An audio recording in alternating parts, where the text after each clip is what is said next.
Khairpur bureau chief Sukkur जेजल मुंजी सिंध हाजी Niyaz Ali Noonari 14 Muharram भंड house ते लख सलवात शरीफ पढ़ी वई। इमाम हुसैन अलैहिस्सलाम जो न्याज़ थियो। चेयरमैन जमात सलवात कमेटी सूबा सिंध क़िबला साईं फ़कीर मोहम्मद सलीम सियाल अवेसी कादरी ख़िताब में चयो त इमाम हुसैन अलैहिस्सलाम दीन इस्लाम जे लाइ वॾी क़ुर्बानी ॾिनी।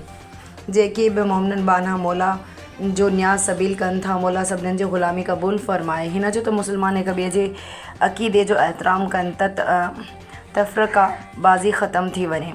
हिन महफ़िल में वडेरो हाजी अल वधायो भंड, एडवोकेट हाई कोर्ट फैज़ मोहम्मद भंड, उस्ताद खैर मोहम्मद भंड, उस्ताद शेर मोहम्मद भंड, फ़कीर वडेरो तारिक हुसैन भंड, अलिहार फुला पोटो, सीनियर साफ़ी हाजी न्याज़ अली नूनारी, सीनियर साफ़ी इमरान अली राजपर, कैमरामैन मोहसिन अली नूनारी, साफ़ी हातिम अली रिंद समेत वॾे तादाद में मोमिनन शिरकत कई।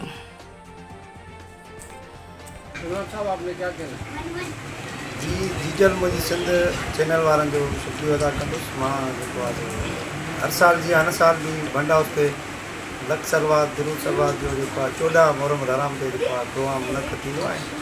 हिन 14 मुहर्रम ते वाक़ई जेको करबला जो जेको आहे सो तीजो या सोयम चवंदा आहिनि हुनखे, त उनजी रस्मात बि हलनि थी पयूं खैरपुर जे मुख़्तलिफ़ शहरनि में।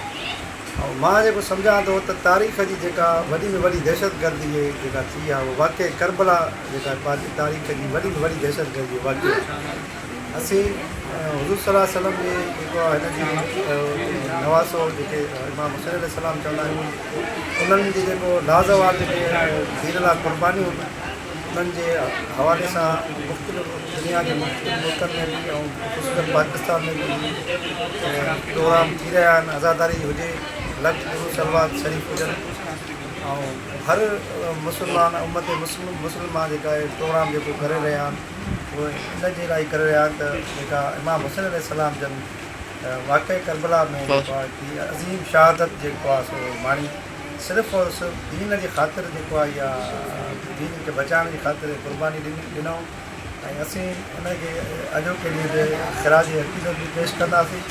वाक़ई करबला मुंहिंजी नज़र में वाक़ई करबला तारीख़ जी वॾी में वॾी दहशतगर्दी जो जेको आहे वाक़ियो आहे। असीं हिकिड़ो इन असां गुजरात ज़िले जो हिकिड़ो शेर चवंदा त इंसान को बेदार तो हो लेने दो, हर क़ौम पुकारेगी हमारे हुसैन। असीं जेको आहे हिन मुहर्रम जे हवाले सां जेको आहे पूरे मुहर्रम में असां रेस्क्यू जे सर्विसूं ॾियूंसीं, कैंप्स आहियूंसीं, सबीलूं आहियूंसीं, असां न्याज़ नगर कयासीं ऐं दुरूद सलवात जा प्रोग्राम साईं जन जमात सलवात अवेसी कादरी जा जेके सूबाई अॼु 14 मुहर्रम खैरपुर में भंड हाउस ते लख सलवात शरीफ़ पढ़ी अथसीं ऐं इमाम हुसैन अलैहिस्सलाम जो न्याज़ थियो आहे।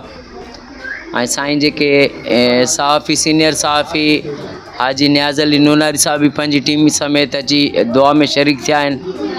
अल्लाह साईं सॼी काइनात में जेके बि मोमिन बाना जन सबीलूं कयूं, मौला जो न्याज़ कयो, आज़ादारियूं कयूं, मौला जे ग़म में रुना, मौला सभिनी जी ग़ुलामी अली असगर मासूम जे सदके पंहिंजी बारगाह में क़बूल फ़रमाए। सभिनी जो न्याज़ सबीलूं मौला जे ग़म हुसैन में जेके आज़ादारियूं कयूं, आज़ादारियूं क़बूल फ़रमाए। ऐं रब साईं इमाम हुसैन जी नंढड़ी न्याणी अमा मासूम बीबी सकीना सलामुल्लाह अलैहा जे सदके आका जी उम्मत खे फ़िरके वारियत खां बचाए। ऐं माण्हू चवंदा आहिनि मूंखे त फ़िरके वारियत कीअं ख़तमु थींदी। मां चवंदो आहियां त मुसलमान हिक ॿिए जे अक़ीदे जो एहतराम कनि, फ़िरके वारियत पाण ई ख़तमु थी वेंदी। अल्लाह इमाम हुसैन जे सदके मुसलमान सभिनी खे सम्झ अता फ़रमाए।